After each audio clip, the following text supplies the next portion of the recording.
Hi, everyone. Welcome. Good afternoon. Hi. My name is Ileana, and I'm a librarian for the San Francisco Public Library.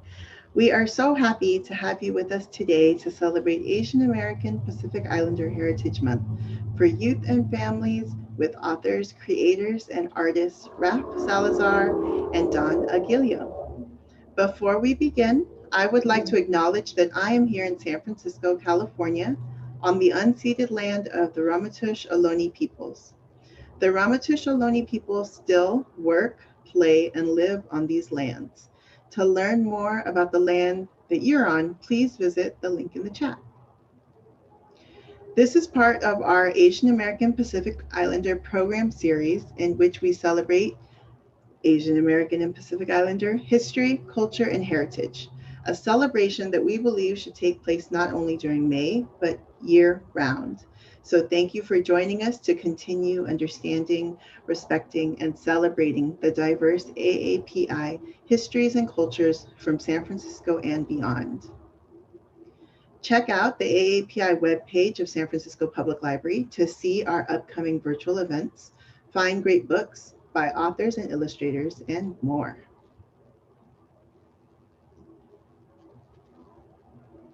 Before we start, a huge thanks to the Friends of the San Francisco Public Library for their generous support of this special program and series. We would not be able to do this without them. Today, you're going to meet Raf Salazar and Don Aguillo, comic artists, writers, and creators of Clan of Saints Bay, Monolithic Parts I, II, and III, a graphic novel project produced by KULARTS that spotlights the movers and shakers of the SOMA Filipino community, from social workers to community activists. Raf Salazar is a Bay Area artist whose work is inspired by his love of comics. Salazar focuses his talents in digital illustration and design. And Don Aguillo is a comic book artist, writer, and creator on several titles, as well as head of In Hiatus Studios with a team of partners that's out of San Francisco as well. So I would love to welcome Raf and Don and have them take it away. Thank you.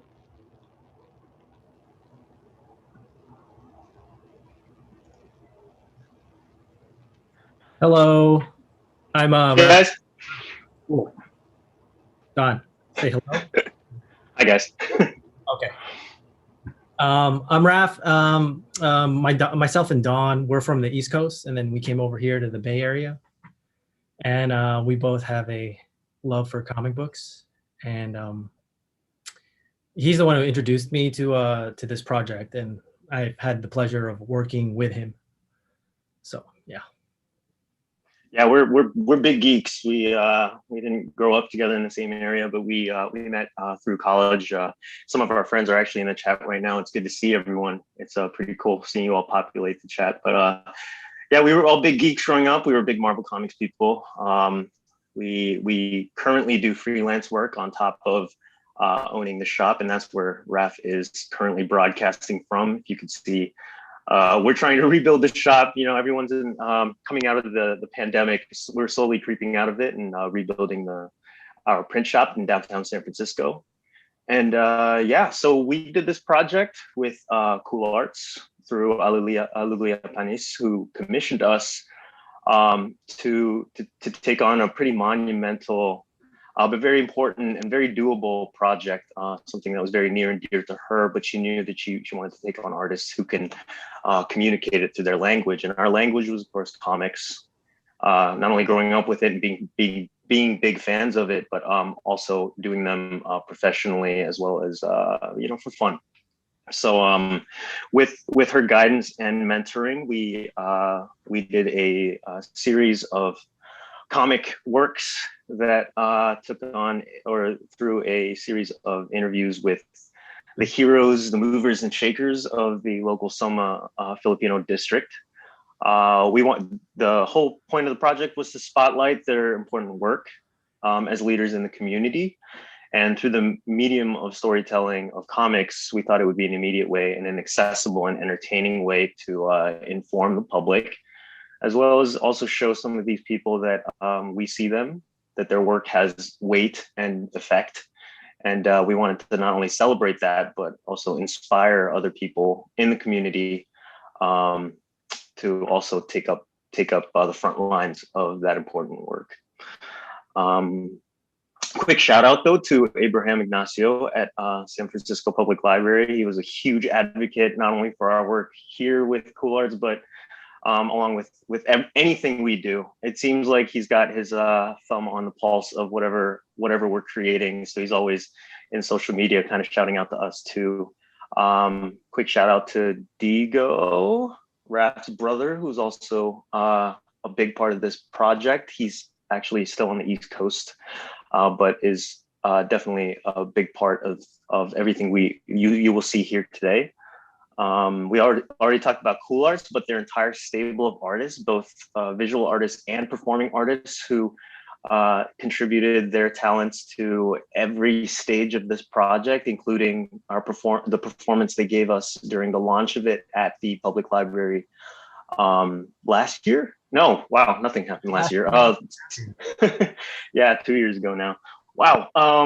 And then to Parangal Dance Company, and through Eric Solano, our director there, he introduced us to a lot of the influences of the things you'll see today. Okay. So with further ado, we have a small presentation here. So I'm going to go ahead and start it. So Clan of Saints Bay. I'm going to move this for a second. And this is a project that kind of we started through KULARTS.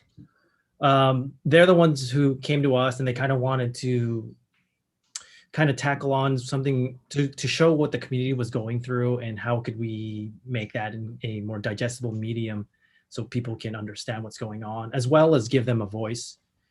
So we kind of came to this, and it's been challenging and very fun at the same time. So I think the important part about it was that we can't just create this story out of nothing.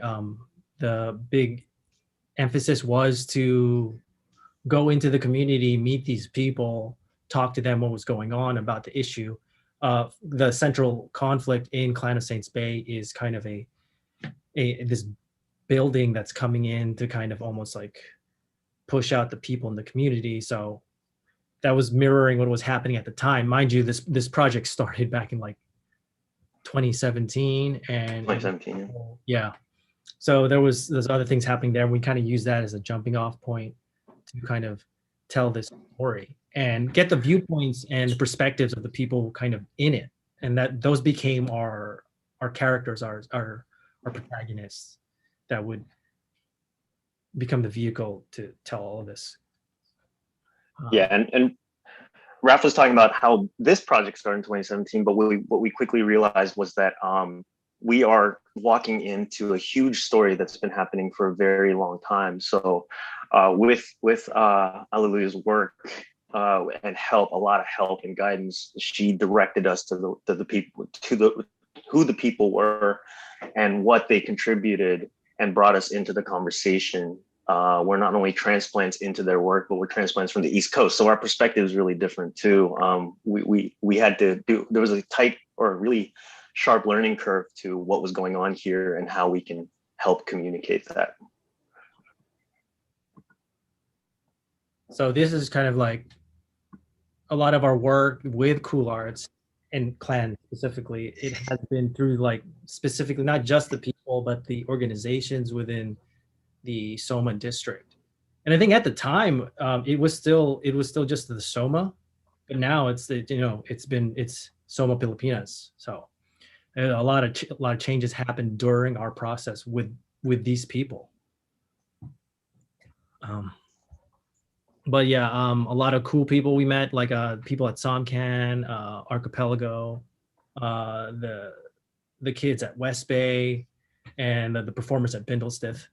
They were it was very exciting to like talk to these people and kind of give us their viewpoint of what's going on. Yeah, the work that you see here is actually, I mean, it's a visual representation of how we viewed not only the work, but the energy we got from these groups of people. So we're talking about theater, we're talking about community centers, we're talking about schools, the bookstores and things like that. So these are, we had to transpose that to fantastical worlds and creating different things. But as Raf said earlier, we're not doing it from scratch. We are building on something that's already there, and then punching it up using the language that we know, which is comic books.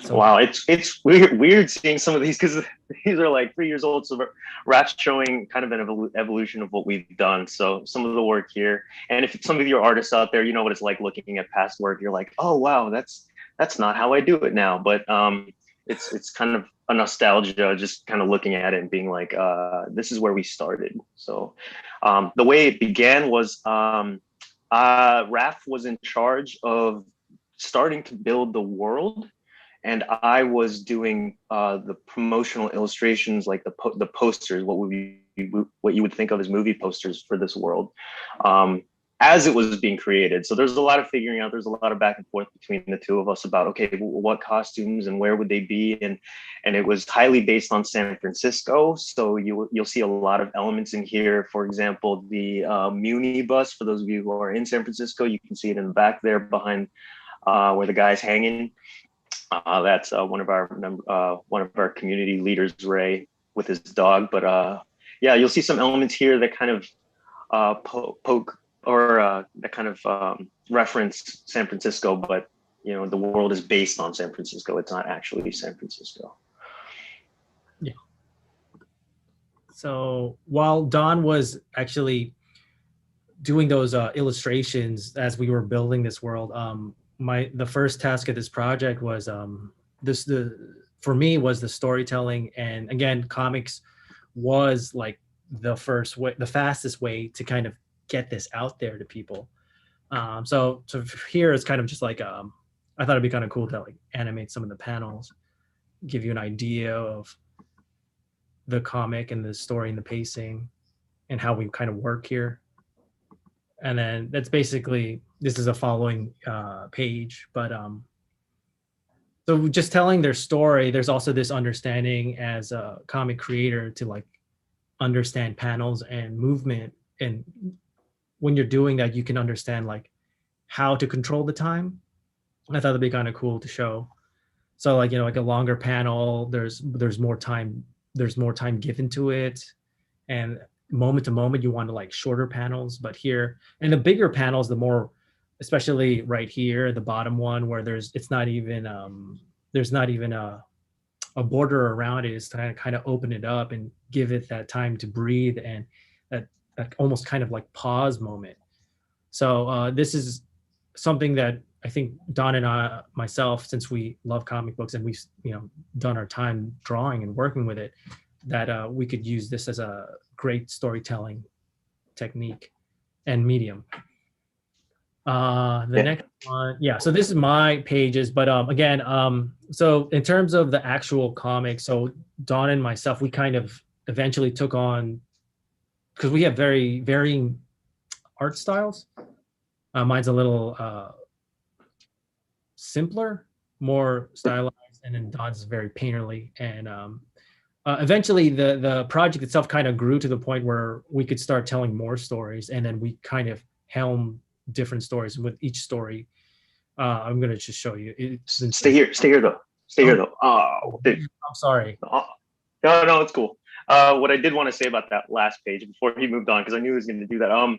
If you saw the guy that was hanging in the previous poster, that's the same character that Raf drew in this sequence here. Now Raf knew Ray a lot more because he actually interviewed him for this process. But for example, when we asked him, "Oh, what's your favorite color? What kinds of things what kind of powers do you wish you had?" When we were creating these characters, one important thing was what powers do you wish you had, that in parenthetically that could help you in the kind of work that you do for the community, because that really helped us design the characters. Or in this case, that really helped Raf design his character, because he designed him. And did he have specific words, or was it just like, multiple man? What was that? Yeah, the thing? that was really cool. Again, when we reached out to the people, and then there's obviously a list of questions we had to give them to understand them better. But one of the things was, what kind of superpower would you like? And everyone that we talked to had a very specific superpower in mind that would help them kind of do what they do. For Ray specifically, he's like, there's so much to do. I wish there was more of me. So as you can see, there's multiple, his power is to multiply himself. So I thought it'd be kind of cool to it's almost like wish fulfillment for some of these characters, that like, let's give them something that they didn't have and see how that would work in this story. Right. Yeah. So when we would ask that question, you also come across other people that we involved in this project at the guidance of Aguillo, of course, who aren't comic book readers, or who aren't about pop culture. So when you ask some of these leaders, what powers do you wish you had, or what kind of costume or attire do you think your character would have, they would completely draw a blank. Like, I've never been asked that question, or I don't know. And then when you actually dig a little bit deeper, they're like, what I wish I could do? I wish I could stop time, or I wish I could teleport and go from one place to another really quick, because I have a ton of things to do and I have a long to-do list, and I wish I could get everything done in a day. Ray's was like, I wish I could be everywhere, because he obviously also felt like he had a lot to do and he wanted to do everything. What were some other ones? Run really fast, like the Flash or Quicksilver, right? So like, you can go everywhere. Some of them wanted like healing or shamanistic powers that helped other people. So for the most part, what we definitely got from everyone was, I want to help people, and I want a power that'll help bolster that. And that was really endearing to be able to go into these characters and be like, okay, let's make that happen for you. Not everything was one-to-one though. Some of them were a little bit more difficult to show, because some of the things they wanted were a little bit too abstract, and we had to like, how can we do that visually?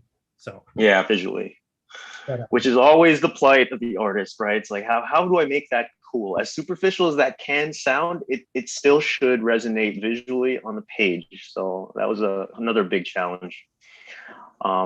And we worked with a lot of people, which means that Raf and I also had to sort of distribute the characters amongst ourselves, but it is part of the same universe. So those of you that know about comic book universes or multiverses, they all belong to the same world.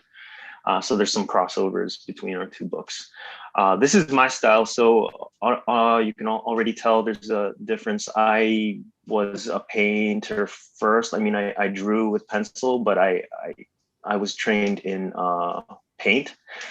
So if I drew a line, more than likely in the finished product, you're not going to see that line anymore, or the line's moved over, or I've done something different to it. So the energy is very different with my work.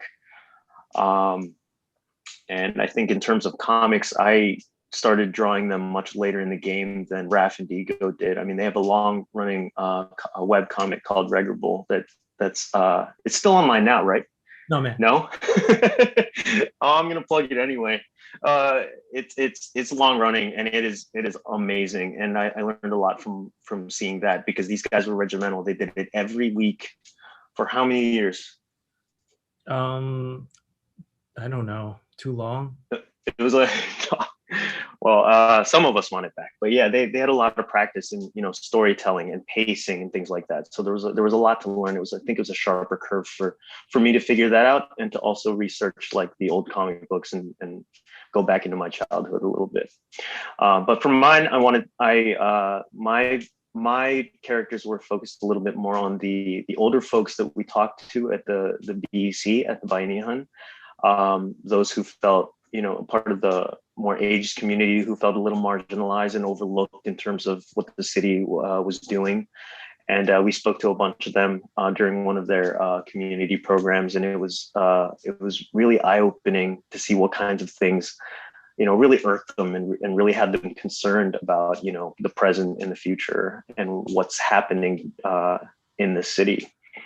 So we talked to the kids, we talked to the adults, we talked to the people who were moving around and had the agency to do it, and we definitely talked to the people who felt like they didn't have the agency to help. So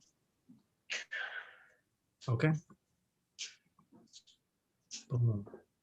This is just and that's page.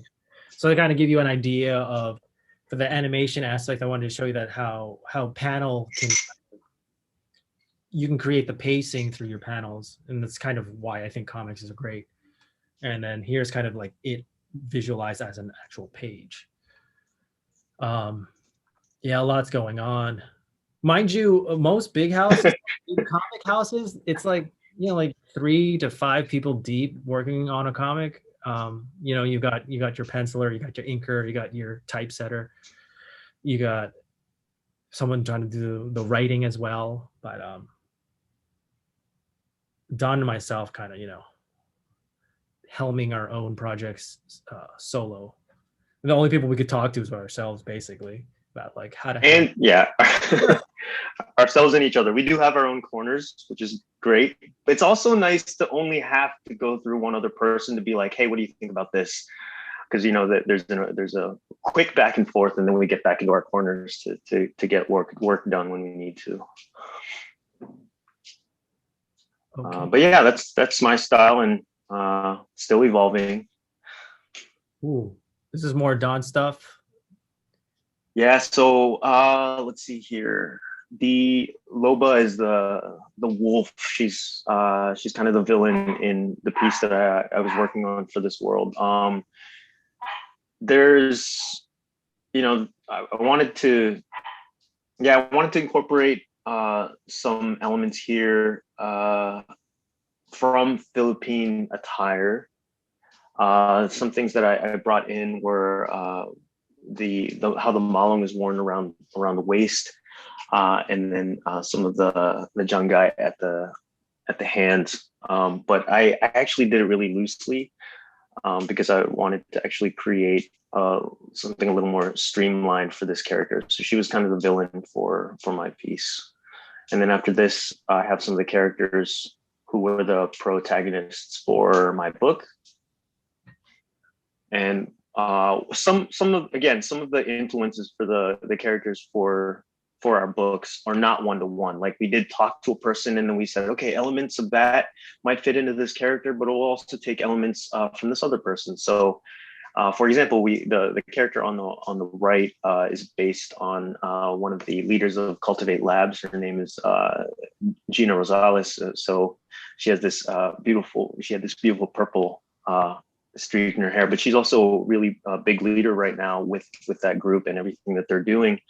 But then we also talked to a lot of the kids, and they had a lot of energy too. So I brought her age down a bit, and then some of the design elements we brought into hers and her brother's look were some things from some of the indigenous peoples in the Philippines.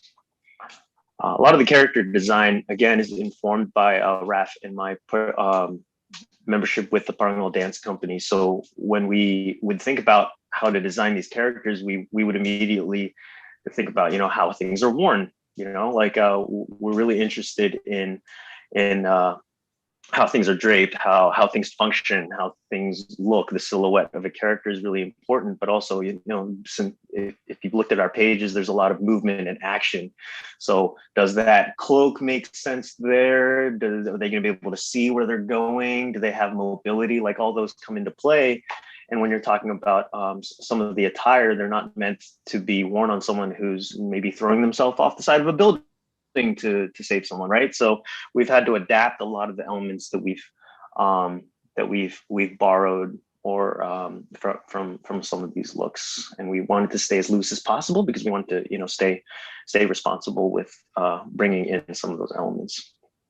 Yeah. So even though we did use a lot of people kind of to as a jumping off point for the characters we created, it's not a one-to-one translation, because at the same time when writing these stories, you want to figure out what's the story there once you've gathered enough information, and you want to like chip it down to how you can tell it. And then with these characters placed in, as you create the narrative, you want to see who's going to fit and who's going to fit where. And usually, like, you see that in a lot of these movies that were inspired by true events. There is some false history there because they have to, change something or cut something in order to make it fit in the format. Mm.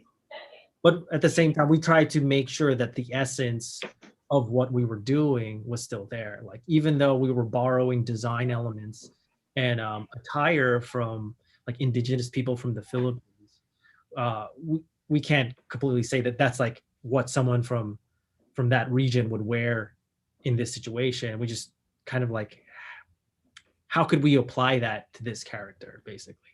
So so following this is kind of like some of the designs we took, or I did. So this character, you kind of get like for the character Jason, his like superhero name was Daga, right? So the original concept was that he would have, the Daga.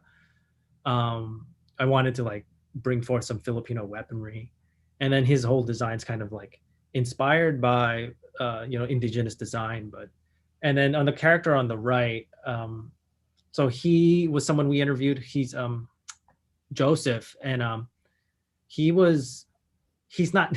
So it wouldn't make sense for him to get a Filipino inspired outfit. So I think he talked about wanting to go fast. So in terms of his design, I thought, like, he's going to need running shoes and maybe kind of like a very slick speed suit just for functionality as he can run.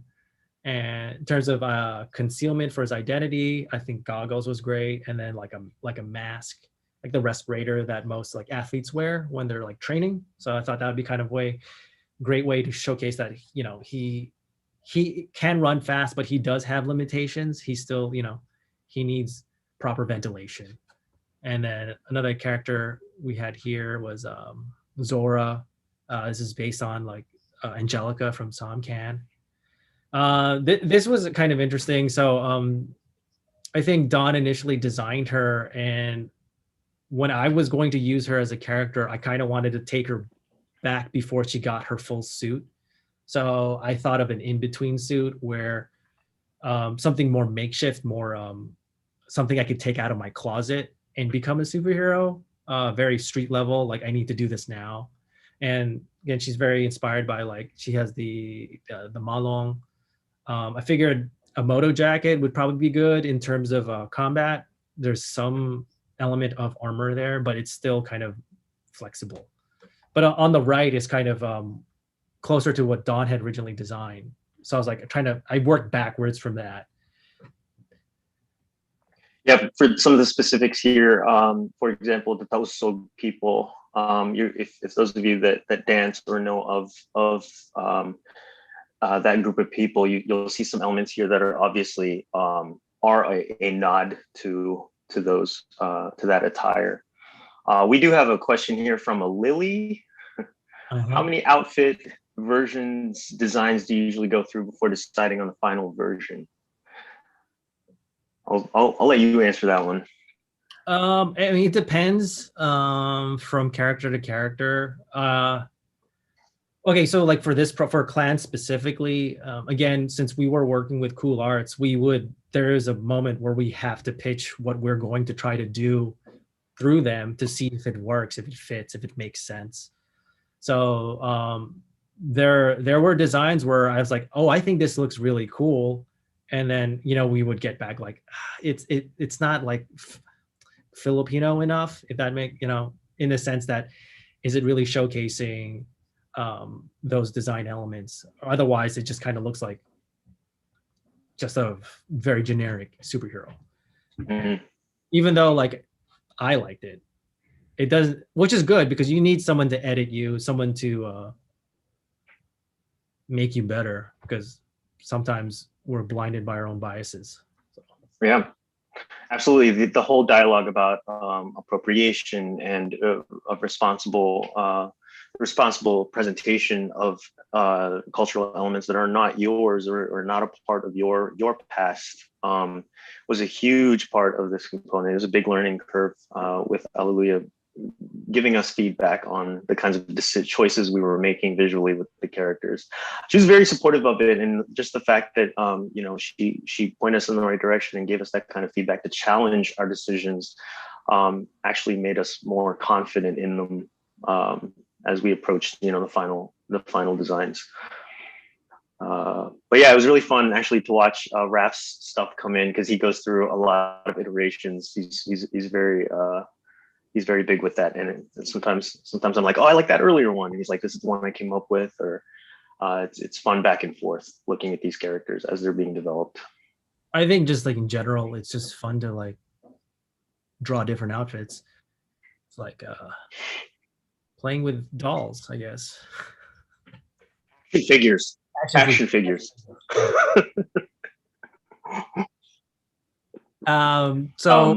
Yeah, one real cool thing that we had again, the fortunate opportunity was to do a small exhibition with the San Francisco Public Library about this project. And at that point, again, so initially it just started off with Clan of Saints Bay, and then I guess it was people wanted to know more about it, so that allowed us to continue doing it the following years, thanks to KULARTS. But so this exhibition we did for the library, I think, was it 2019? 2019, yeah, feels like it. Yeah, no, that's right. I can't even remember. It's been ages. But yeah, Don. Yep. So the posters were actually presented along the colony. So as soon as you walked in the rotunda, you looked up, and it was so cool just seeing our work just presented to the public in that way. And there's a lot of people at the public library, or at least there was then. But yeah, shout out to John for helping us help choreographing our Sagayan ceremony that we did at the library during this launch. He helped us move to the library and put a performative piece, integrate a performative piece into the launch, which was nerve-wracking because we were like, oh, there's a lot going on, but it was a really great time. But yeah, and as you can probably see the evolution in our process and our style. A lot of things tightened up. A lot of the choices are made much more clear. But yeah, this was part of the storytelling too, these final images. Yeah, it's a kind of like almost basically a culmination of where we were at with the project. So it was really cool to, especially because there's a lot of work that we do that isn't necessarily just comic work. So it was nice to like showcase that, because when creating these stories and these characters in this world, there's all this stuff that just happens before it becomes an actual thing. So, there's a lot of concept work, just character explorations, and just stuff you want to see how these characters kind of interact with each other, even though you're just drawing them together. So.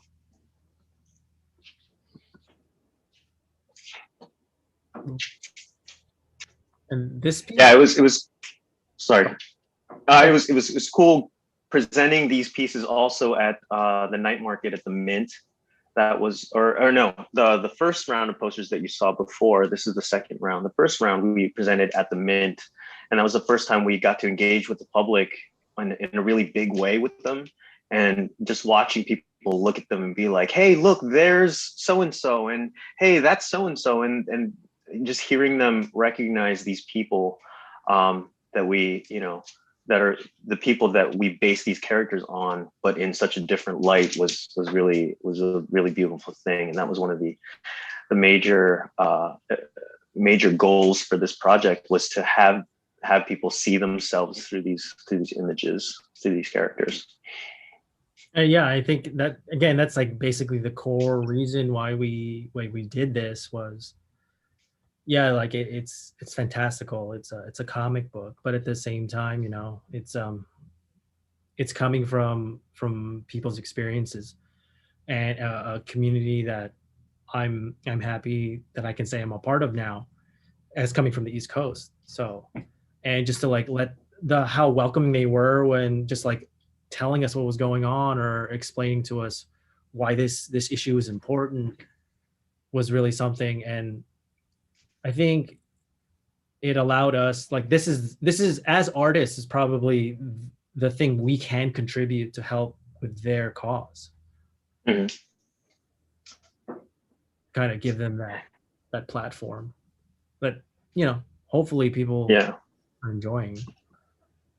Yeah, well, one of the conversations Raf and I have had was, it's like we are talking to really important people who do really important work on a day-to-day basis. And, there was a bit of walking into this big conversation, a bit of imposter syndrome thinking, what can we contribute to this? And we were just glad for KULARTS to be like, you can contribute. There's just by doing this, you are helping to spotlight this. And I think, in a humble way, we're like, okay, we're glad we can help. Hopefully this does help show people that we see them.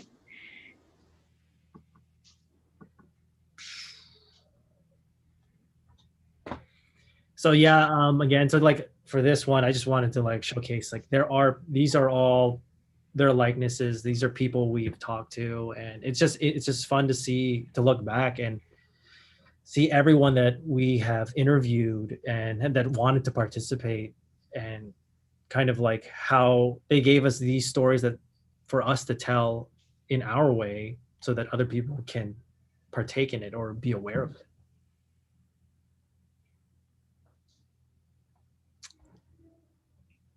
So yeah. Angelica says art is so undervalued. Y'all are giving people a voice. That's really sweet. Thanks. We hope so. That's kind of the point. If you look at the screen right now, I'm sure some of you out there can probably see a couple people that at least if you're in the community. But yeah, we talked to a lot of people. Real quick, you're talking about. Can you see my cursor? Yes. Angelica, right? Mm-hmm.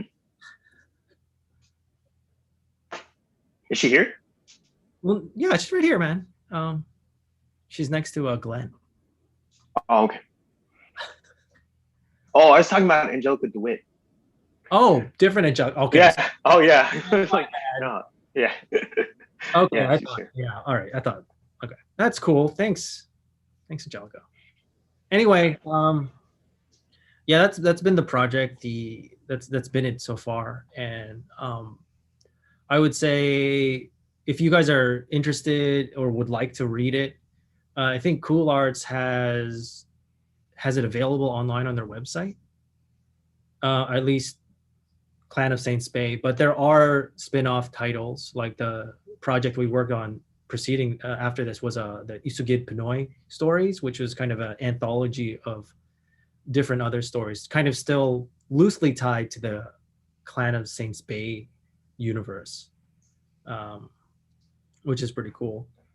I will say that Clan of Saint Spay, again, available online to read for free, but if you would like, they do accept donations. They are a nonprofit organization, maybe just $1 to read.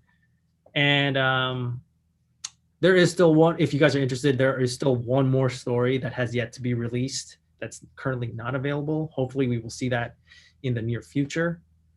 Right, Don? Mm-hmm. And I believe, yeah, the public library actually has these books on the catalog, I believe. Yeah, so Abe made sure of that. Every time we come out with something, he's like, make sure that we get 2 copies of it. So check it out at the library. All right. Okay, that's it for this. So at the moment, we're going to go into a little bit of process.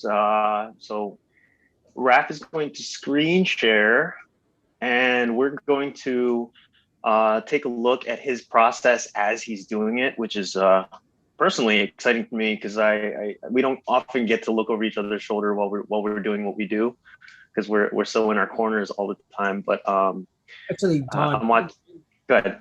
to interrupt, but so we got a question. Yeah. What powers would you guys want? So I'm assuming us, but do you mind taking the Oh. helm on that one first? I'll set up. So we're gonna transition to a short demo on how we create characters. But Don, if you would enlighten us on the powers you'd want. About the powers that I'd want. I always joke about this little pocket dimension that I can like slip into, where I can just take a nap for a couple days. You know, a pocket dimension where time stops. I just wish I had access to like a little room on some ethereal plane where I can just go for a little bit and then come back when I'm good. I don't need flight. I don't need super strength. I don't need that stuff anymore. I just need some sleep.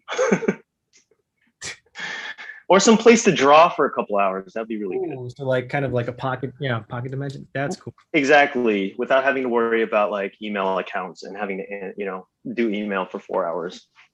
I'm so serious about that answer, by the way. And you know how to, like, when you're given an opportunity to go crazy, you I know how to do it. Yeah. Well, I could throw parties in there too. I didn't say how big the room was. That's true. Or, you know, people. Yeah, maybe I could just hop in there. Yeah, exactly. Well, you could borrow it. So we're just do a quick demo. I guess we'll both show you how we kind of work in terms of character creation. I'm gonna draw one of a character we've already developed, but I'll kind of like maybe go step by step. But as I draw, I'm using Photoshop. You don't hold on. You didn't answer the question. Oh, do you? Okay, so well, fine. You can borrow my pocket dimension, but you know you can't have it. So for superpower? Yeah. Okay, sorry to interrupt, but superpower. I always is something. So like, if I was a kid, I would have said flight, because who doesn't want it? Yep. But I'm older now, and I know how super generic that answer is, especially talking to a lot of people about what their superpowers are. You kind of get, there's a lot of repeats, right? So check this out. Draw at the speed of thought. That's interesting, especially because of what we're about to do. But do you, I know, right? Do you imagine like just thinking it and then it just like, boom, in front of you? Does that not take the fun out of mistakes? And no, I don't know. I can't tell. Just do a quick demo of drawing at the speed of thought and tell me if it's fun. I don't make mistakes. I'm kidding. But, so just a brief overview of what I'm doing. I use Photoshop. You don't need to use Photoshop. There are a lot of other programs that have basically developed tools very similar to Photoshop. So it's just the thing I have on this machine, and it's the one I'm most familiar with. But basic things I'm going to show you. It's going to be quick. I'm just going to use a brush, which is here, or B is your hotkey. And then one thing I use constantly is right over here is your layers. Right now I have several layers. I have 0, which is your white background. And then I've labeled it sketch layer, so which is what we're going to do right now. The more layers you use, so if you create a layer, it's just going to be a number. So obviously, if you're using too many layers, you can go to like layer 50 and don't know what layer to work on. But it's cool. It's for any animation people out there, it's very similar to like cells. Like you can draw on this area, and then you can create a new layer, and then it's unaffected by that layer. So you can just take it off. And speaking of mistakes, it's really good in that. Okay, so real quick. So I'm going to zoom in a little. I would say, since this is just a sketch, I'm just this is kind of how I work with when creating a character, especially with this project. You want to know what you're going with. So I have so Ray is my. What's up? Hey Ray, there he is. Hey Don, good job on the. Oh, thanks, man. Appreciate it. Really good Ray impression there, but. He's a cool guy. He's really fun.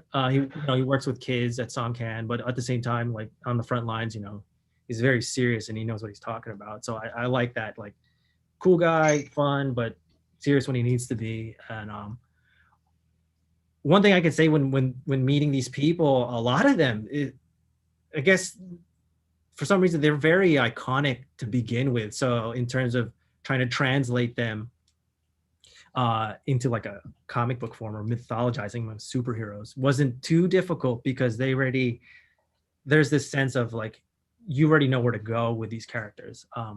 So like when creating Ray, you know, I already looked at his like his facial hair is pretty defining,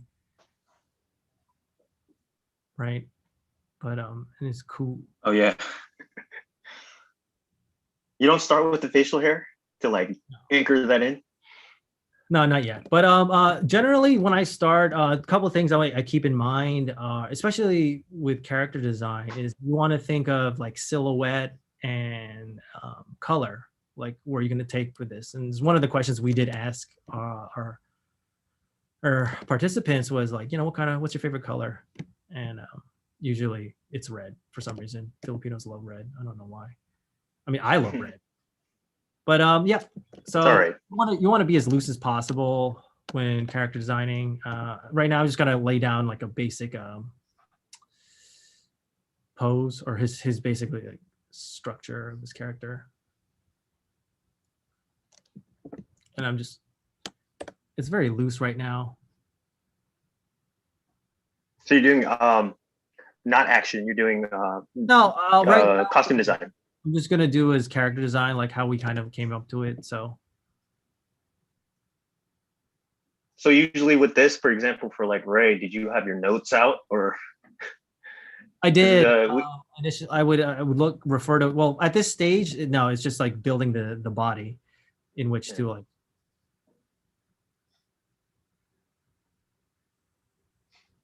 Put the clothes on, right? Yeah. During the interview process, sometimes we'd look over our notes and we'd ask people, "Oh, what are your favorite colors?" And they would put whole combinations together where we'd be like, "I would not have made that decision. I would not have made that choice." And you know, sometimes we'd have to work around that or integrate that in some way. And that was a really fun challenge. I mean, you stuck pretty close to people's preferences on color, right? For the most part, but again, a lot of people, like, it would be different combinations of red in this. So I'm like, no one's gonna want to see a page where every character's red, right? So you would have to like, I basically came to the point where I kind of figured out like red would be an accent color to the costume, and I would highlight the other color just to create some visual contrast between the characters, especially if they were on the same page. You want to make it more interesting that way. We have some questions. You ready? Yeah. We have a Rodrigo Salazar. What physical? I think he's an aspiring artist. What physical tools are you using? A mouse? Oh, that's a good question. I'm using a tablet, a Wacom tablet.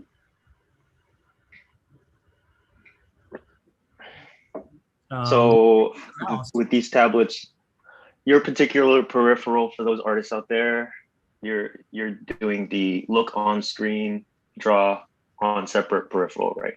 Yeah. I'm not fancy enough to have a Cintiq, which allows you to kind of like, or to draw digitally as if you're drawing on a sketchpad.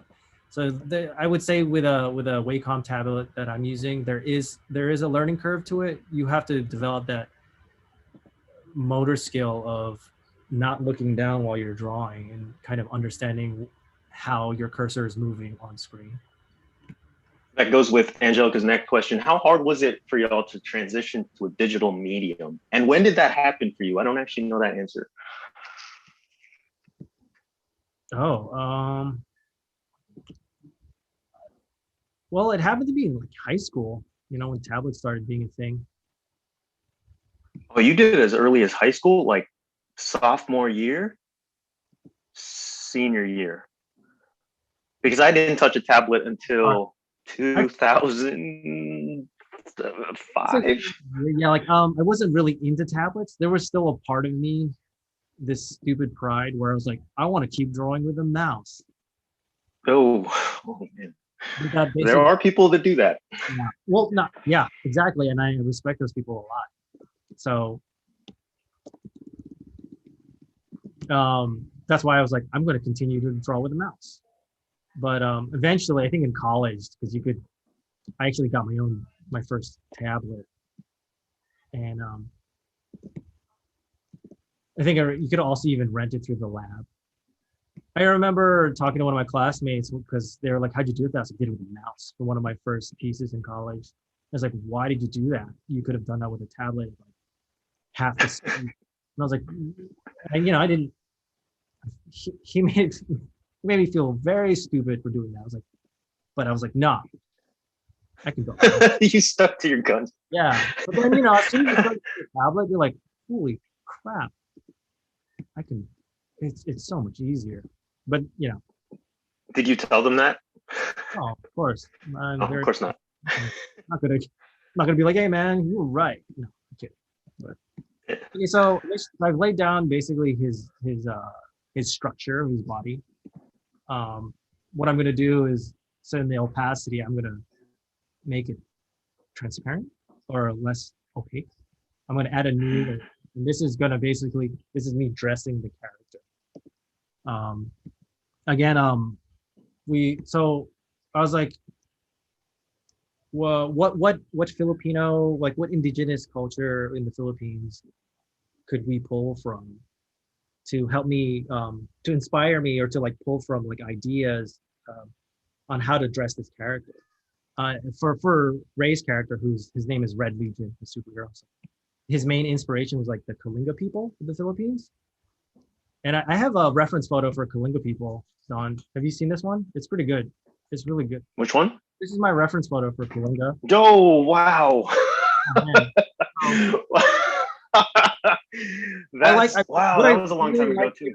The tattoo, the body art, and then the bahag, which is pretty, I would say, very iconic to like Filipino people. So have you seen this guy?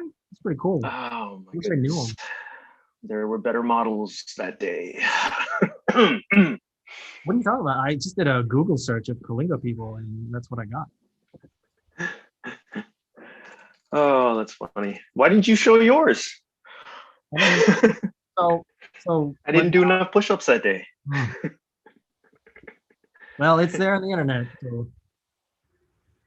So I'm going to give him the bahag. I want to kind of give this like,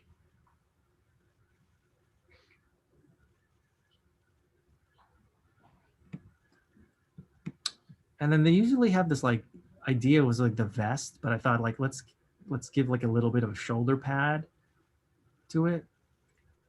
All right. Some of that 90s comic sensibility. Yeah, little feel like a Colossus there a little bit. Well, typically this vest deal on the Kalinga, there is no collar, but I thought like, you want to, this is a battle outfit, so I would give it a collar just to like protect his neck. And also sometimes there's, like we'd have to like, I think abstract some of the flourishes, like sometimes there's jewelry involved, but I thought it'd be like a collar guard or clavicle guard instead of an actual necklace piece. Do you ever feel in your drawing process, you're like, oh, I want to get past this part so much because I can't wait to put that element in? Or are you pretty regimented? Do you hop around? Well, it looks like you are hopping around. I do hop around. So like, there are pieces I really like, but again, I think when creating these characters, you look at your inspiration here. This is like what they wear, and then you kind of think, how can I turn that into something more ready for like street fighting or taking damage. So like instead of like jewelry bracelets, you kind of give it like thick gauntlet like bracelets so they can guard against with. And then I figured for the chest piece, it's kind of like some body armor.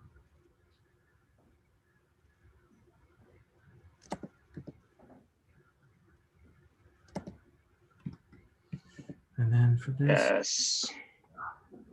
I know typically indigenous people are kind of barefoot, so I kind of use that as an inspiration for like the ninja toes kind of footwear. Because we have to think these guys are in the city. Yeah. So Yeah, you don't want to be barefoot downtown and then questioning what you stepped in if it's animal or human, you know what I'm saying? So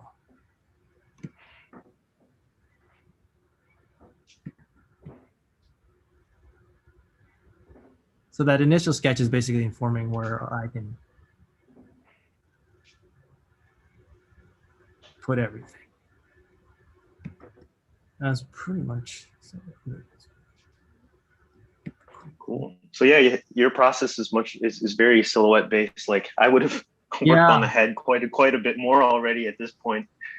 Well, because I think it's something because I wanted to get into like, game design, and in terms of that, the idea is silhouette. Like, just real quick, I think that helps make a more iconic character. Like, watch this, check this out. I mean, we already know who that is. Oh, that's yeah, it's Leonardo. That's good. Yeah, that's good. Leonardo good. From the Ninja. Right. Yeah. So we already know who that is. What else? This is. Oh.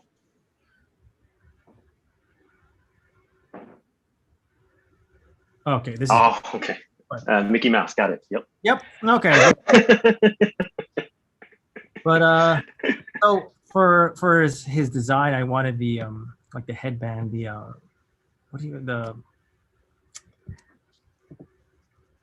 can't remember the word, but so what the tubao. Tubao, yeah. So the tubao. Very iconic to Ray himself is he always rocks this cool like beanie with a bill kind of hat. So I used like instead of a traditional tubao, I gave it kind of a beak on itself, so would give that silhouette that he's still got a bill, and then I would put the tubao underneath it. And the guy usually rocks a ponytail, but I figure that's him in his civilian form. And he's a superhero. He's gonna let his locks kind of go free.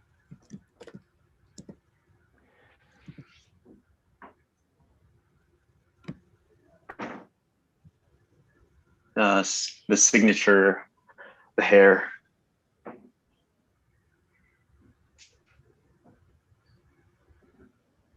Ray had a particularly fun reaction to seeing himself. I think he pulled someone over to see the poster at the event. I think it was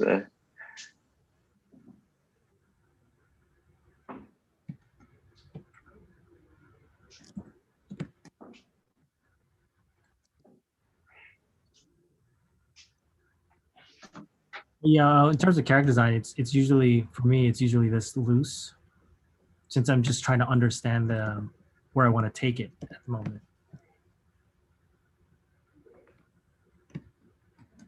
And then get rid of the sketch, and this is pretty much it. So at this point for me, so I'm gonna name this the line layer. I'm gonna create a layer underneath. Said his favorite color is red, and so this is where I'll just probably drop in some colors. For him, I wanted, red was a big deal, so a lot of it will just be red. at the speed of thought. I know, right? This would be done. I don't typically worry about coloring in the lines at this point, so it's just about getting that idea down. And then I figure let's get a bit of lighter red here.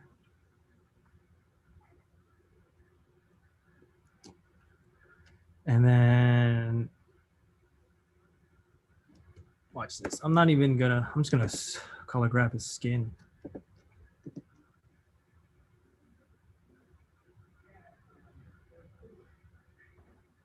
Show off them arms. This guy has spent a lot of time beating up bad dudes. And Ray in real life, he's super jacked.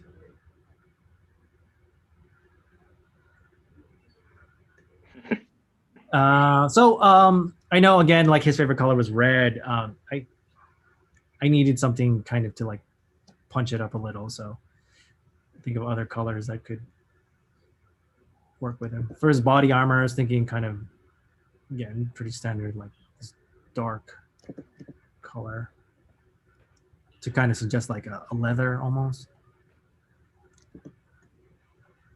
We have a Teresa here in the chat. She's getting deep. What have you learned from each other after collaborating on this project? I learned I don't want to work with you anymore. I'm so a big part of, I think, what we both learned, I might be speaking for you, I'll speak for you, was learning each other's process. In not only our process, but like project approach, timelines, projected timeline for our process, whether it's deliverables or scheduling and things like that. Is really highly administrative things that we learned from each other, because we were already familiar with the style, each other's style. We knew how to work around that. The biggest challenge was all of that other stuff, project management. What do you think, Raf? Am I close? Oh, I learned a lot more from you then, apparently. What was that? I already knew how you work, but I was like really curious how you kind of like, I didn't know completely how you get to places, because your work like blows me away, and just seeing you work is crazy. Hopefully we can get there real soon, as soon as I'm finished with this. There's no rush. Yeah, we don't live in each other's worlds. It's always fun to see. And when we would present to KULARTS, for example, the presentations were very different, right? Because we have different training. But it's important, because then you have two different perspectives on world building, and that collaborative process is what makes comics work. That's true. You bring that to film and television. You bring that to literature. It takes a village to make something like that work.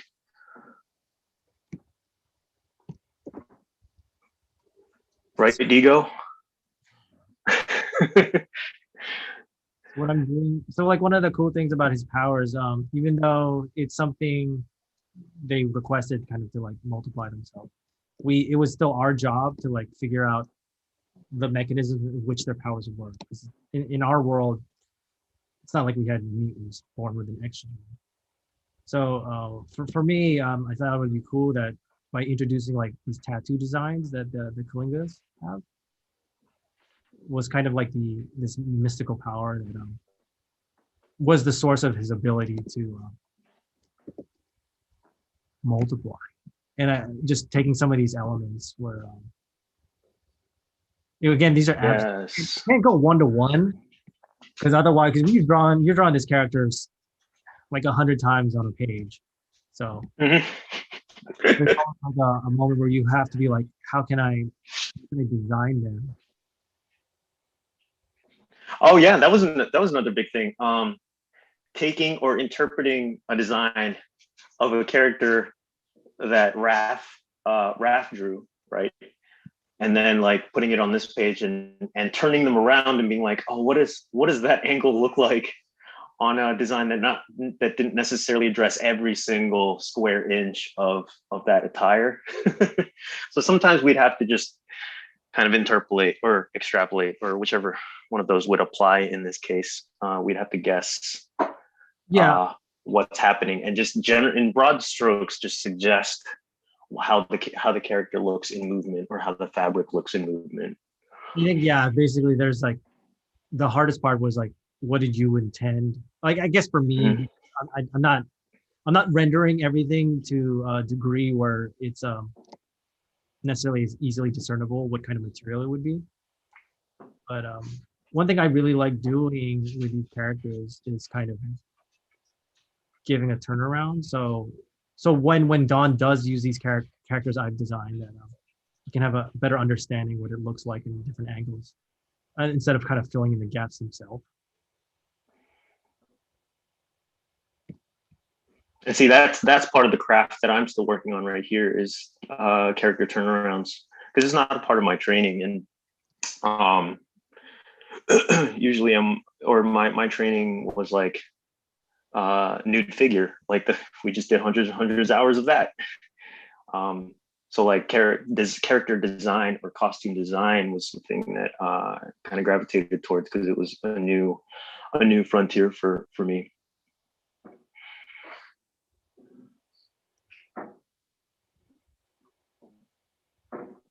This line. It's funny seeing this and then thinking about Anthony Francisco's work on the Dora Milaje for Yeah, right. for Marvel Studios. He talked specifically about their design work and how in indigenous print and attire was woven subtly into those things, and from other places too. Actually, there was a bit of I think Tausug pattern in one of the loincloth pieces for them. I remember when that came when Black Panther came out, and I was blown away. I was like, dude, but a little part of me was like, man, Don and I've been doing this already. No one's gonna. They stole our routine. No.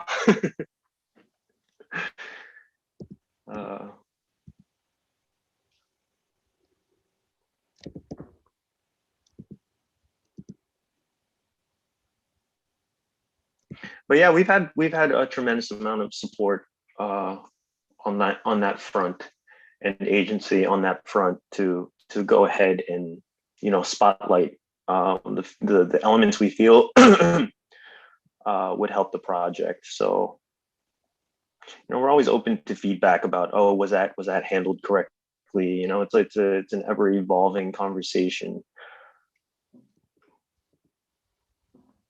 in terms of visual elements. But as you can see from what Raf's doing, at a certain point, you just use that as a launch pad, and then you go. You have to put you into it. It's an important part of this process. Otherwise, you aren't handling it responsibly. I think one of my instructors, one thing I remember from one of my instructors at Penn State was he said, the more perfect you try to be, the more perfect you have to be.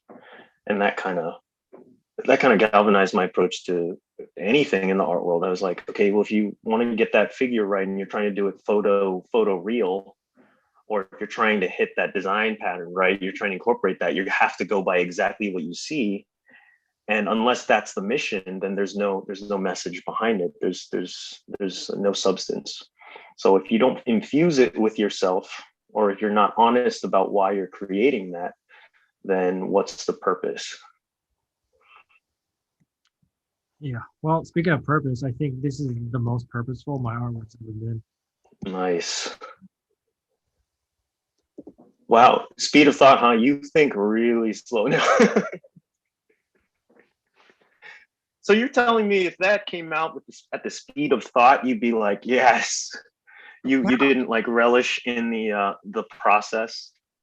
No, because there's other places I want to be at. Right. Like I want to be drawing. See, because with this step, this could take hours for like every character, and where I would want to be already, like immediately. Because I don't know about you, I'm very impatient. Like I want to be telling that story already, but I need to get here first, and especially along with writing. Like I can't just make up a story. I need to write it first. So I can't just start drawing these characters. I need to know what these characters are and how they're dressed, what they're wearing.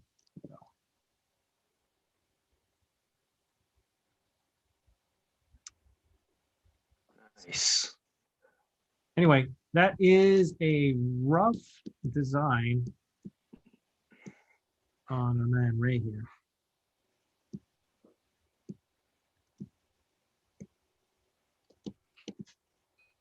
Again, so everything's on layers. For the initial body, color. I'll just do color. Digo's asking, what are your thoughts on Marvel's Filipino character Arrow's design? Wait, who? I just know Wave. I don't know Arrow. Arrow? How do you say that? Aero. Whoa, do that again. So you can see the layers here. What are you talking about? Now, are you part of the camp? When you were highlighting each layer, you can tell, you can inspect the different processes. There's the color layer, there's the line layer, line art, and then what do you have? The details. For those who are not familiar with the workspace for Photoshop. But I'm pretty much, so that's pretty much it in terms of character design.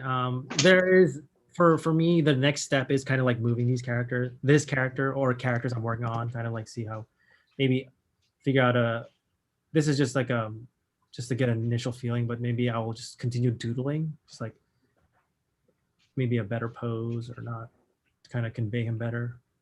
But it's just more exploration. But along that, again, something to reiterate, like again, I think of silhouette and color to just make them as iconic and kind of like understand them right off the bat. You kind of see that a lot in video games, and I think it's a good approach when coming with a character. But drawing it out allows you to like understand where things go on their outfits, how it will be presented, because like it might look decent in one side, but then if you turn it around, like will it still look cool? Like will that shirt still look like a shirt on the back or something like that? Yeah.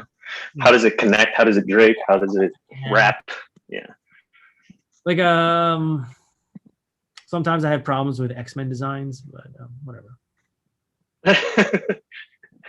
Like I'm gonna doodle real quick, but yeah.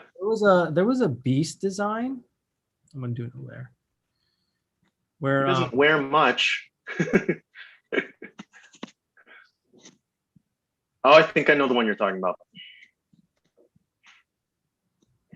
Was it one of his pants?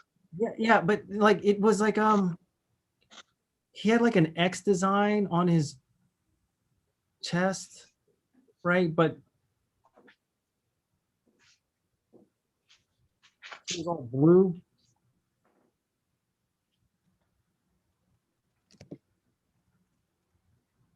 Oh, there's Beast. Yeah. But then he had this weird thing going on this costume. Like how does this section of the costume of his shirt stay up? Like, is there wiring under the structure? Oh, I don't remember that. When was that one? I don't know.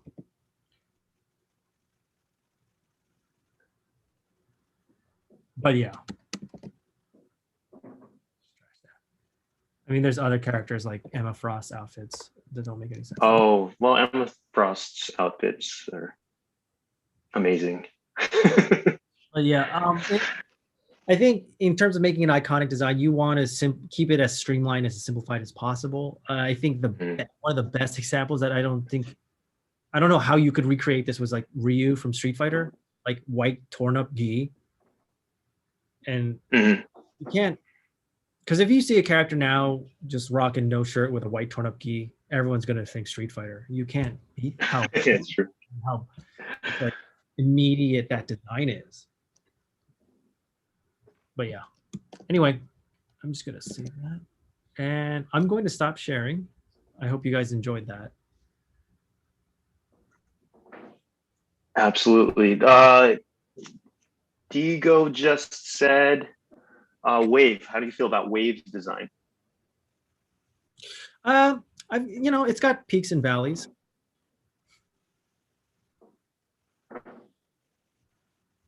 It's like a wave.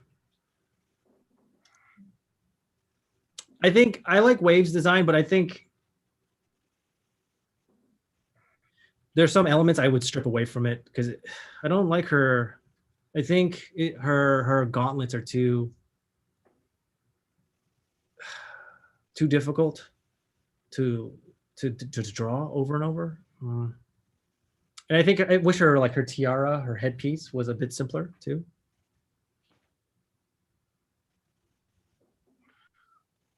Okay. Is that right? Oh, can I? Yeah. Okay. So as he's thinking about that, I've rigged up a system here because I'm gonna try a different process just to give everyone a different feel here. My process is on the iPad, so I'm gonna go right into the peripheral. Sorry, I'm gonna be blocking with my hand, and you might not see exactly what things are supposed to look like, as you've got screen and camera here as you're looking at it, and now everything's sort of changed on here. But with the Procreate, for example, if you guys are familiar with it, it's built on the whole layer process and brushes process. Just like Raf, I begin with line work as well. So if you look at the menu up here, you can see sort of the layer 1, layer 2. It's built to be much more streamlined than Photoshop, because Photoshop gives you full control over every single thing, and this is made to be much more immediate, just kind of like a sketch pad. But professionals have kind of turned this tool into something that's much more powerful than I think originally it was intended for. But let's see, just to give an idea, I'm going to go off the cuff here. I'm much messier with my work. I think I'm not calculated enough or confident enough in what's supposed to happen at the beginning to know exactly how something's going to go. So I'll usually begin with a particular focus of a character, like if it's going to be looking over to the side or something. I think I'd like to connect emotionally to the character.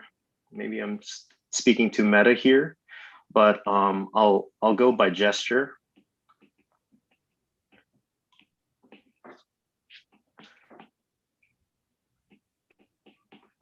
And I'm not really, I don't usually plan unless unless I have a particular commission that I'm working on or something. I don't really plan what's going on. And then later I kind of rearrange things as I need to. So I have a basic gesture here of a sitting person, going with female. And already I was going to have her look this way, but now I'm going to have her look the other way. So you're drawing like very organic as you create the piece. Totally, it's the only way I can make sense of it, because then I can problem solve as I go, and that's why sometimes I don't like showing too much. I process, because I'm like, you're not going to understand my chicken scratch. I'm not clear on it until I start going into some detail. How did you ever feel like when you would draw in a sketchbook and people would look over your shoulder and be like, "What are you drawing?" And they just, oh, you know what? And I wanted to bring that up because you spent time there too. In Italy, I think we talked about this. Raf and I both spent time in Italy. And one of the things when I said, okay, I'm in art, I'm going to Italy for a semester, they said, okay, if you're an artist in Italy and you sit in a square and draw, just be ready for kids to come up to you and point at your work and say, that's wrong and you should move that over there. Because those kids grew up around like classical art and they were very vocal. Like, did you go through that experience too? No, everyone didn't necessarily point out what I was doing wrong, but only that I was doing amazing things. So. Oh, okay. Well, that's nice. We have very different experiences then. But yeah, so I'm not used to it, but what I do like is drawing with other people, like other artists around, because you know, it's nice to connect in that way that you're all sort of in the process. I bring it up now because that's essentially what's happening. Yeah, so And again, I'm gonna go really messy on this. So I have the basic gesture, and I'm not gonna put in hands or feet because I don't really know what they're gonna do yet. I'm sort of just kind of going Just with hide it. it. Just hide it. Okay, so huh?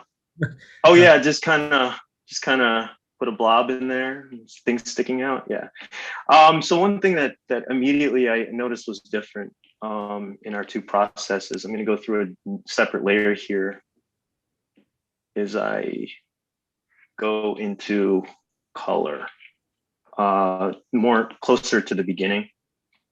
Yeah, that blows me. Like, I don't get it. That's crazy the way you color. Because I want to get, I'm trying to get lighting and draping all at the same time. Like I try to multitask because that's the way I do things, and I'm going to kick my own butt for it later. But so here I'm going to bring in an element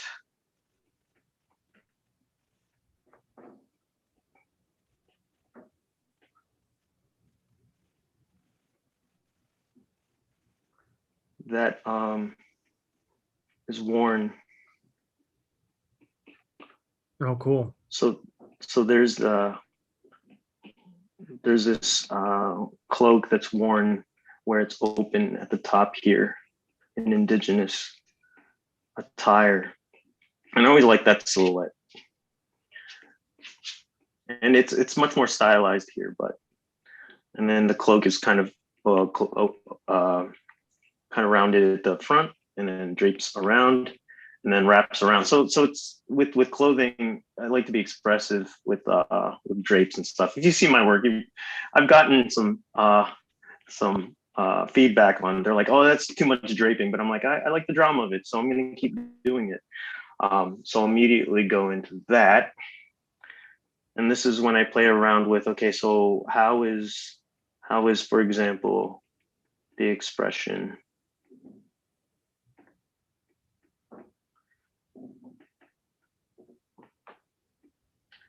And then I'm like, okay, so I'm going to leave the expression for a bit because I've suggested enough of it.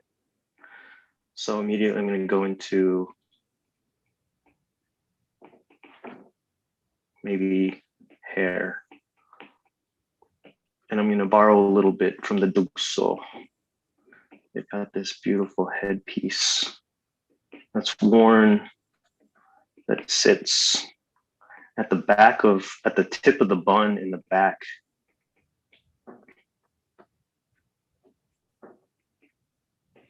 And it fans out like a crown from. Oh yeah. You've seen it, right? Yeah. So, for example, this is too referential to what you would see. So I'm going to change that up, but I'm going to lay it in there just to signal to myself, okay, that's where it's going to sit. As you then start creating the other elements of this person and what they're eventually going to do. And again, this is organic, right? So I'm like, okay, so I haven't really addressed what they're going to wear on their feet. So maybe their feet are going to be, maybe she's going to be barefoot over here. And then I don't know what she's doing there. Maybe she's holding something up. So I'll suggest it. As you continue to draw this character, we do have a question, which I think applies now. Hopefully, maybe not. But Angelica's asking, what do you usually do when you feel stuck with a character? Do you tend to try to just make it work or scrap it? No, I do this. I go back to the main screen and I pull up something else and I'll go do that for a couple hours because that is the only productive way I know to let that kind of problem solve it itself. So and I know you. Just like, so go ahead. Sorry. You're saying you just leave it alone and let it stew till something else hits you? Totally, yeah. I have to because I know I'm just going to talk myself out of choices, and that's never healthy because then it just turns into mud, which is never good for an artist. So okay, so at this point, it's gesture enough that I have my basic drawing, and nothing is set in stone. But I think the difference between you and me. It's like I already combined these layers into one. Yeah, that's so. How do you? So I couldn't do that because I'm still at that point where I can't trust myself with ruining it. I need that oh, layer of like that safety net of layers. You just flatten it. so so I also don't trust myself yet now, but in my head, if I have this grounded, then it actually begins to direct the piece more for me. Like I am going to live with that choice, which is more speaks to how I was like trained, right? Like if you put paint down, you're gonna have to live with that. So I use that because for me, for example, it's I will correct it later. So like the lesson here is live with your mistakes. Live, yeah, you're gonna have to live with the mistake, and it's kind of therapy. So um so this is the multiply layer. So what I'm starting to do now is I'm starting to embed a little bit of shadow, because I gotta map out where, and as you can tell, it's still really messy, but at least with the shadow I know where the light source is, and that's going to be up here. So let's see.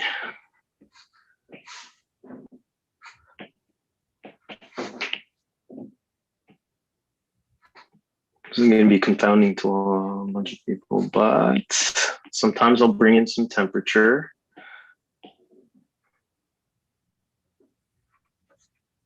Is this still a multiply layer? Nope, this is overlay now. Oh, okay.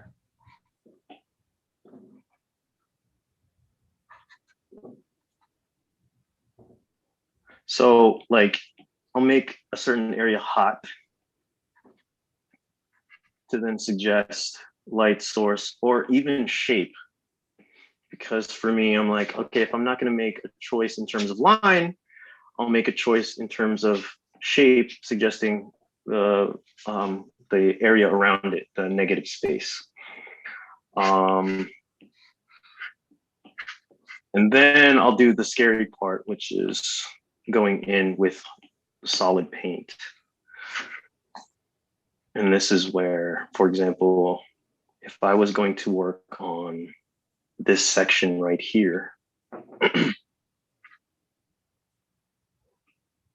again, this is usually a much longer process, but I'll literally start chiseling out the shape.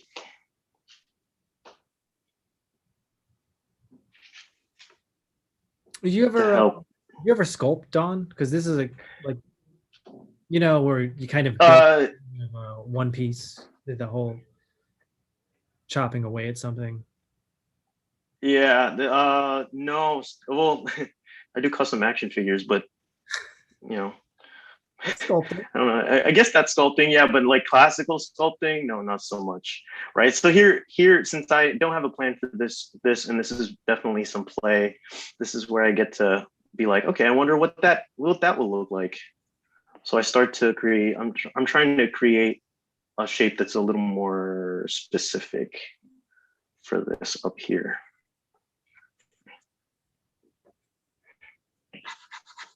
Again, the more perfect you try to be, the more perfect you have to be. That's always in my head. I'm just like, okay, that's not gonna be perfect. Fix it later. But then you bring in some highlight here. Nose.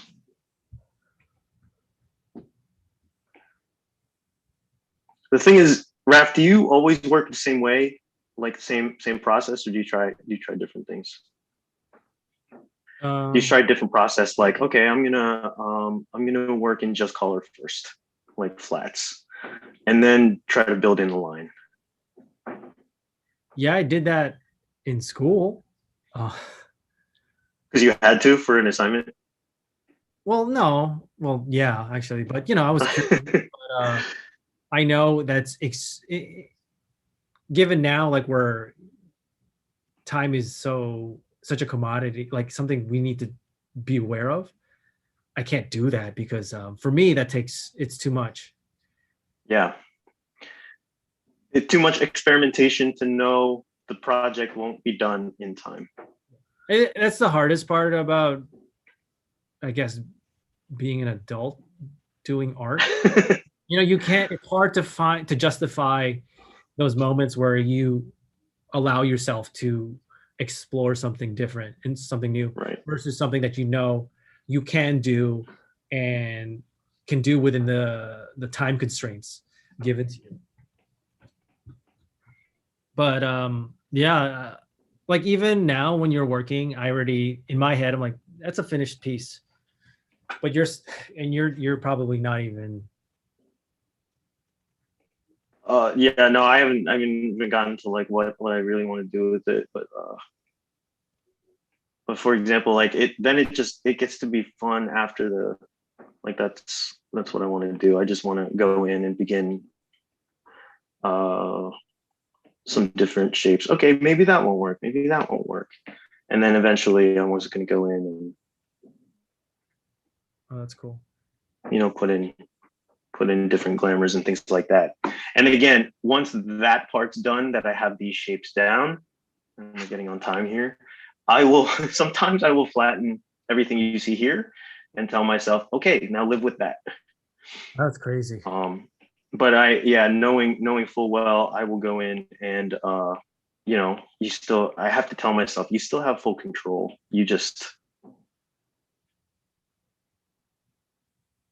You still have control. How often do you tell yourself that? Oh yeah, right. That's it's a little much for what we're doing today. That'll be on the next podcast. But so draping and fabric and stuff like that, that's always really fun. There's a drama in the way things are worn and things are, and that kind of problem solving, just the way fabric looks and feels is takes much longer than the time that we have here, but at least I can address some of that right now. You ever do a drapery where you look at it after you've rendered it that it doesn't make any sense? Yeah, absolutely. Almost every time. you do watch how I'm doing this, right? Okay, so you just keep hacking at it till it feels right. Yeah, or like I'll move the leg over or something like that. But I know it's not, knowing it's not. It is anchored, but I still have the choice to do it. For example, I could lift this leg right now and have it crossed, and then have the other hand over here at the drape, which I already like better.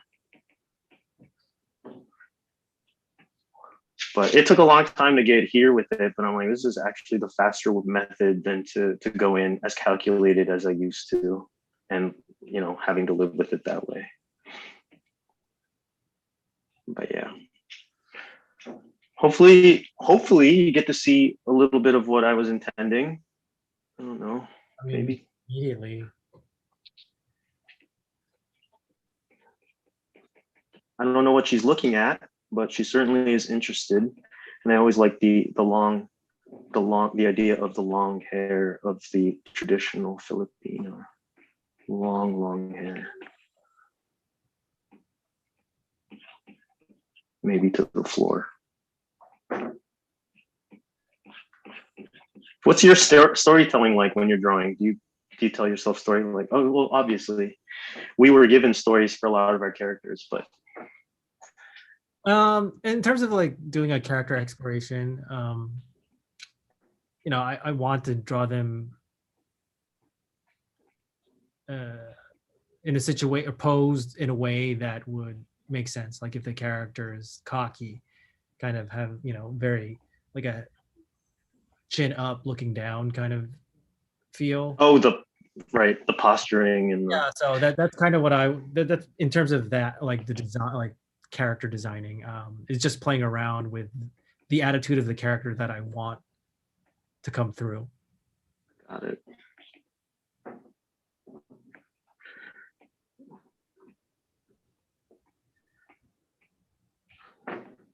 What's the funnest part about, or what's the funnest part of the drawing? The end. The end, finishing or like finishing touches? Because Finishing touches, definitely. yeah. So yeah, finishing touches. So yeah, I think I gave suggestions of like different phases of how I draw, but of course it would be much lengthier than this, and parts would be much more solid than that. But yeah, I think I'm gonna continue with this one at some point, maybe next year. You don't have a podcast, do you? That was just a joke, correct? Yeah, that was a joke. Okay, yeah. Just clarify for people out there who are now requesting your podcast on. So maybe as a hint, that podcast. Raf has been wanting to do a podcast forever, but we were like, we don't know what we're gonna do. Maybe they'll just watch us rack our brains doing administrative work. That's always fun to watch. Why are you doing a drawing demo when they can just watch you do our taxes? Yeah, that would be fun. But anyway, haven't named her, don't know her story, but there we go. That's awesome.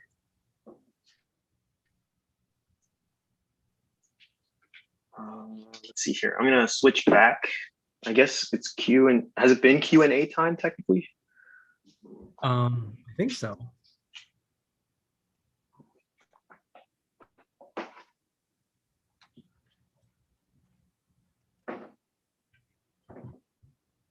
Whoops. There we go. There we go. Now we're back. Thanks for letting us do that, everyone. We really appreciated that. Well, it's nerve-wracking, but it was really fun to see what would happen. Yeah. We don't often get the opportunity to do that for such an audience. So I know we've been taking questions. So I guess technically this is the actual Q&A, which is fine. So if anyone has any questions out there, feel free to ask us. We got one from a Rodrigo Salazar, this guy again. For pieces that have no deadline or personal works, how do you know when you're done with it? Do you see what Teresa wrote after that? No. She seems to be very curious about that question too.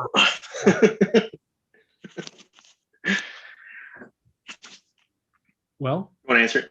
Go. Oh, me? I was asking you. Well, let's see when you're done with it. You know what? With fun pieces, it's when your actual freelance work says, "Hey, what about me?" That can be through an angry email from a client who sees that you're updating on Instagram and not working on their thing, all the way to, "Hey, there's a deadline tomorrow that we need your stuff right now." So that's when you say, "Okay, X-Man, you're done. You're done. You're just gonna have to be done because you either can't work on that for another year, or you're just like, I ran out of ideas for this thing." But not every piece is going to make it out there. I'm actually interested to know the treasure trove of things that made it into your bin, but like never gets out to the public. It's like, oh, some sketches or musings. Usually it's anything I want to draw, I'll draw to a point where, like, usually you have some me time to draw, and do you? You try to find it, right? Yeah. But once that pocket dimension, well, that would be useful at that moment. But as soon as that time expires, it's for me, it's at that limbo where I'll finish it when I get more time, when I have more time, or that's it. Like, it's just never going to go beyond that point. Because the next time you have the time to draw for yourself, it's like, do I want to draw something new, or do I go back to an old piece? But so usually, or like eat dinner or something. Like you have to. You don't need to eat as an artist, and you don't need to sleep as an artist. That's important one about storytelling. Do you come up with the story or the characters first? The story first, because like when designing my characters, I need that base that figure to put clothes onto. And so in a broader sense, to these characters, to the world they live in, I need that story to inform who they are, what they're going to wear, why they look the way they do, who, like why do they act that way, what's their place in this world. So story for me, even if it's just like a one-off drawing for myself, you'd be amazed, like all these small sketches, there's already a small enough world to help me start drawing or designing that character, even if no one else knows about it. Don? I agree. Story first. Characters and things like that will come to you in dreams, or the story will reveal to you what's needed to fill that world. But yeah, if you need a message, you need a purpose to your creation, even if it's a small reason, right? Don't just put pouches and shoulder pads in there just for the sake of having pouches and shoulder pads in your character design. They gotta carry something, right? Like the weight of the world, or I don't know, maps and pellets and stuff. Like, I don't know. like stories do you have on the back burner that you'd like to tell because of that? Mm-hmm. And I think that's it. We have our Instagram. I'm putting them in chat just in case. We have an Instagram for both of our art as well as In Hiatus Studios, which is our shop. Come visit us downtown San Francisco, 582 Market Street, Suite 100. We're right on ground floor. Walk in, come say hi to the dogs. Two of us have dogs. They're usually at the shop. And let's see, KULARTSSF.org. KULARTS is our is our commissioner, and they advocate for all performing and visual arts as well as literary arts, and they're very involved. They have something going on pretty much every week, so please check in with them and see what they're up to this week. And do you have a favorite character you've created? United Studios. What's that? Do you have a favorite character you've created? I do have a favorite character, but it's a love-hate relationship with the title or the main character of my comic Rise. I've written enough about her, on her, for her, that she's starting to take on her own ness that I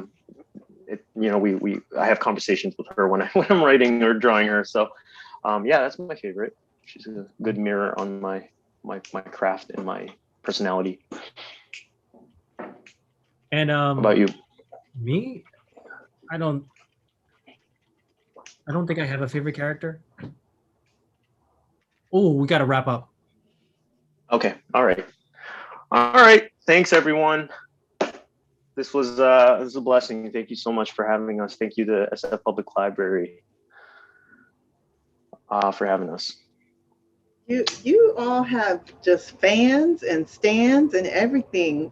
So thank you. This was fantastic. And you're so talented, and you should start a podcast, and we would be happy to share that and continue to be a platform for your artwork and the stories and just all of the things. So thank you both.